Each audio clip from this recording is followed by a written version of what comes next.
Hello and welcome, this is Rajkumar और आप देख रहे हैं राज ज्ञान दृष्टि। इस वीडियो में हम क्या पढ़ेंगे? इस वीडियो में हम पढ़ेंगे कक्षा 12वीं के हिंदी अभिव्यक्ति और माध्यम पुस्तक का अध्याय 4 पत्रकारीय लेखन के विभिन्न स्वरूप और लेखन प्रक्रिया। ठीक है, जिसमें हम पत्रकारीय लेखन क्या है इसकी चर्चा कर चुके हैं और अब हम जानेंगे कि समाचार कैसे लिखा जाता है। तो आइए शुरू करें अपने इस वीडियो की। पत्रकारीय लेखन का सबसे जाना पहचाना रूप समाचार लेखन है। आमतौर पर अखबारों में समाचार पूर्णकालिक और अंशकालिक पत्रकार लिखते हैं, जिन्हें संवाददाता या रिपोर्टर कहते हैं। तो पत्रकारीय लेखन है उसमें सबसे जाना पहचाना रूप क्या है? समाचार है। ठीक है, जो भी हम न्यूज़ हम क्यों पढ़ते हैं? ताकि हम समाचार देखें। अब हालांकि उसमें बहुत सारी चीज़ें होती हैं, लेकिन मेन मोटिव हमारा न्यूज़पेपर पढ़ने का होता है कि हम उसमें समाचारों को देखें। अब उन समाचारों को लिखने वाला कौन होता है? या तो पूर्णकालिक पत्रकार होते हैं या अंशकालिक पत्रकार होते हैं, जिन्हें हम संवाददाता या रिपोर्टर कहते हैं। अब लेकिन समाचार लिखे कैसे जाते हैं? अब वो समाचार जो लिखे जाते हैं उनको लिखने की क्या शैली है, क्या बारीकियों का जो पालन है वह किया जाता है। तो आइए समझते हैं। अब क्या समाचार लेखन की कोई विशेष शैली होती है? जो प्रश्न का उत्तर जानने के लिए ज़रूरी है कि अपनी पसंद की किसी भी अखबार में छपने वाली खबरों को हम ध्यान से पढ़ें। और क्या आपको ऐसा लगता है कि उसमें छपी हुई अधिकांश खबरें एक खास शैली में लिखी गई हैं? तो आप बिल्कुल ठीक पहचान सकते हैं। तो जब हम कोई अखबार देखते हैं तो उसमें हम हर अखबार में एक जैसा लिखने का तरीका देखते हैं। ठीक है, हमें पता लग जाएगा कि कि हर अखबार एक जैसा लिख रहा है, तो यानी कोई ना कोई शैली का पालन तो किया जा रहा है। तो अखबारों में प्रकाशित अधिकांश समाचार जो है खास शैली में लिखे जाते हैं।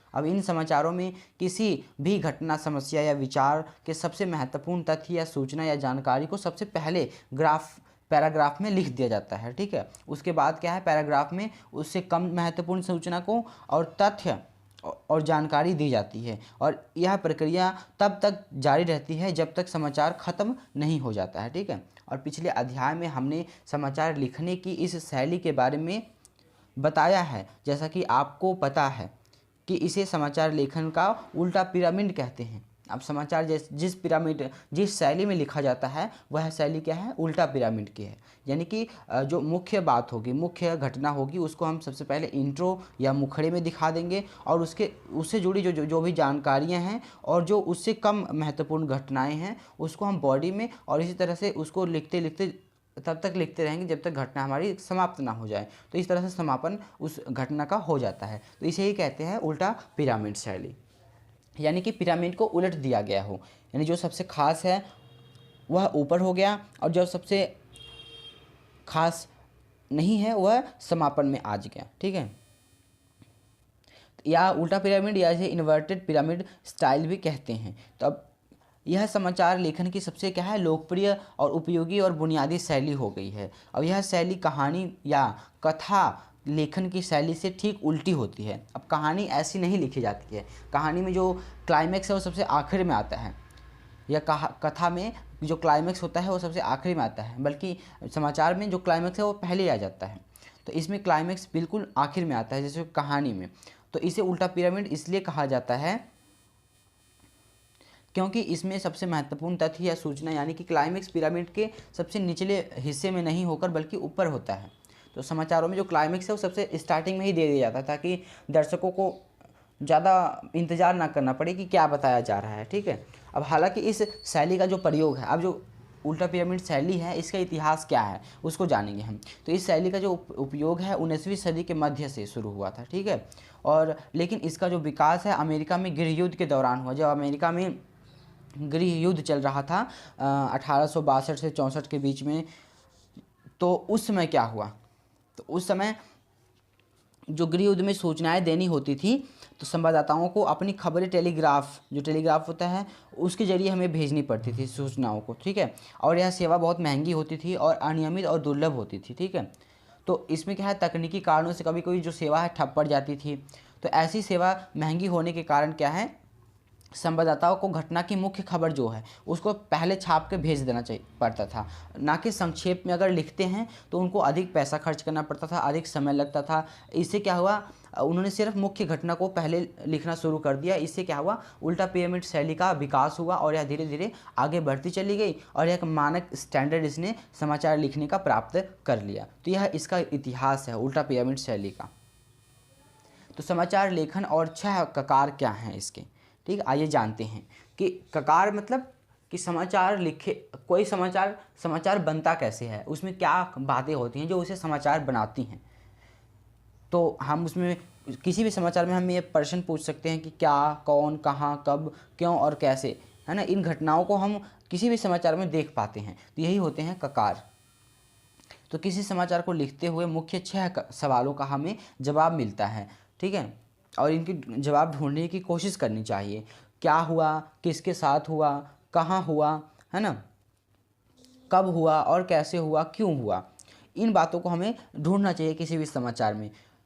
तो इस क्या, किससे या कौन, कहाँ, कब और क्यों, कैसे को हम 6 ककारों के रूप में भी जाना जाता है। इन्हें हम 6 ककार कहते हैं, इन्हीं को, ठीक है। तो किसी घटना, समस्या या विचार से संबंधित खबर लिखते हुए इन 6 ककारों को ध्यान में रखना जरूरी होता है। अगर हमने इन 6 को ध्यान में रखा और अपने किसी भी समाचार में इन 6 को समाहित करा हुआ है और हमें यह मिल जाते हैं, समझो आपका समाचार पूर्ण है। तो समाचार के मुखड़े या इंट्रो में यानी कि पहले पैराग्राफ में हम क्या है, शुरुआती 2 से 3 पंक्तियों में आमतौर पर 3 या 4 ककारों का उपयोग कर लेते हैं। जो हमारा इंट्रो होता है या बॉडी जो मुखड़ा होता है उसमें हम 3 से 4 ककारों का उपयोग कर लेते हैं। कैसे करते हैं अब इनका उपयोग, आइए देखते हैं। क्या, कौन और कब और कहाँ, इन चारों का उपयोग हम अपने बॉडी में, मुखड़े में कर लेते हैं, ठीक है। अब इसके बाद जो बॉडी में और समापन के बाकी 2 ककार बचते हैं, क्या, कैसे और क्यों, उनका उपयोग हम अपने बॉडी और समापन में करते हैं। तो इस तरह 6 ककारों के आधार पर हम समाचार तैयार करते हैं और इसमें से पहले 4 ककार क्या, कौन, कब और कहाँ सूचनात्मक और तथ्यों पर आधारित होते हैं। इसमें सूचना दी जाती है कि क्या हुआ, किसके साथ हुआ, कौन था, कहाँ हुआ और, है ना, कब हुआ, यह बातें। जैसे कि बस का दुर्घटना होता है, अगर कहीं किसी बस का दुर्घटना होता है तो हम कहेंगे क्या हुआ, यानी कि दुर्घटना हुई बस की। कौन, है ना, यात्रियों के साथ हुई। कब हुआ, दोपहर 12 बजे हुई, ठीक है। कहाँ हुआ जी, हाईवे पर चलते हुए जो हुआ, ठीक है। यह हमें 4 पहले सवाल होते हैं जो किसी भी दर्शक के मन में उठते हैं और हम इन 4 सवालों का जवाब पहले ही अपने इंट्रो में दे देते हैं। फिर उसके बाद कैसे और क्यों, इसमें हम क्या है, विवरणात्मक और व्याख्यात्मक और विश्लेषणात्मक पहलू पर जोर देते हैं। इसमें हम लंबा लिखते हैं तो हम उसमें बता सकते हैं कैसे हुआ, जा रही थी बस जी, सामने से कोई ट्रक आया या रोड पथरीला था या कुछ हुआ ऐसा हादसा, तो बड़े हम आराम से बता सकते हैं उसमें, ठीक है। क्यों हुआ, ठीक है। अब क्यों हुआ उसमें हम बताएंगे कि बस पुरानी थी या बस का ब्रेक है फेल था, ऐसा कुछ हम कारण देकर बड़े आराम से हम उसे विश्लेषणात्मक रूप से हम बता सकते हैं, ठीक है। अब हमें यहाँ पर एक घटना दी गई है मॉस्को की।